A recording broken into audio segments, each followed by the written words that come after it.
حضور نے حضرت عمر کے متعلق کہ فرمایا عمر میرا یار ہوئے، فرمایا اللہ نے نبوت دا دروازہ میرے تے ختم کر دیتا، میں خاتم بن کے بھی آیا، میں خاتم بن کے بھی آیا۔ فرمایا میرے تو بعد کسے نبی نہیں بننا، اگر اللہ کسی نو نبوت دا تاج میرے تو بعد اگر عطا فرماویا تو او فاروق اعظم میرا یار ہے، اللہ انہوں ایڈا سیانا بنایا ہے۔ سبحان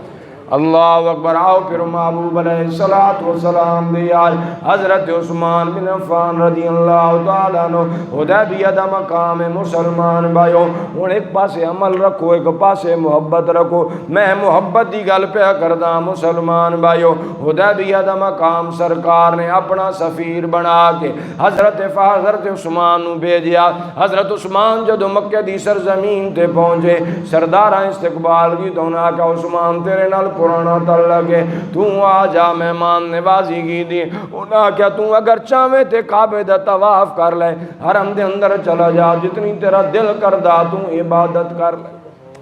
جتنا تیرا دل کردہ تو عبادت کر لے حرم دے اندر، یہ تین اجازت ہے، پر تیرے آقا نو اجازت ہے۔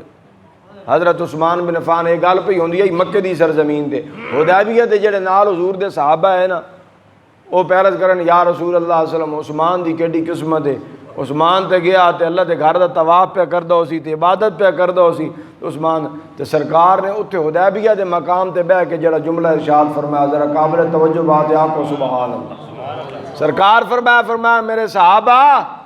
عثمان کدے بھی انج نہیں کر سکتا، اپنے آقا تو بغیر نہ عمرہ کرے گا تے نہ طواف کرے گا، نہ عمرہ کرے گا تے نہ طواف کرے گا۔ تے حضرت عثمان غنی مکہ دی سرزمین تے ہون تے حدیبیہ سرکار تشریف فرماون تے سرکار دا یقین ویکھو نا اپنے صحابی تے، بھئی عثمان میرے تو بغیر عبادت والا کام نہیں کر سکتا، تو پتہ چلیا صحابہ آکھیا عبادت بعد دے اندر ہے، تعظیم مصطفیٰ پہلے ہے،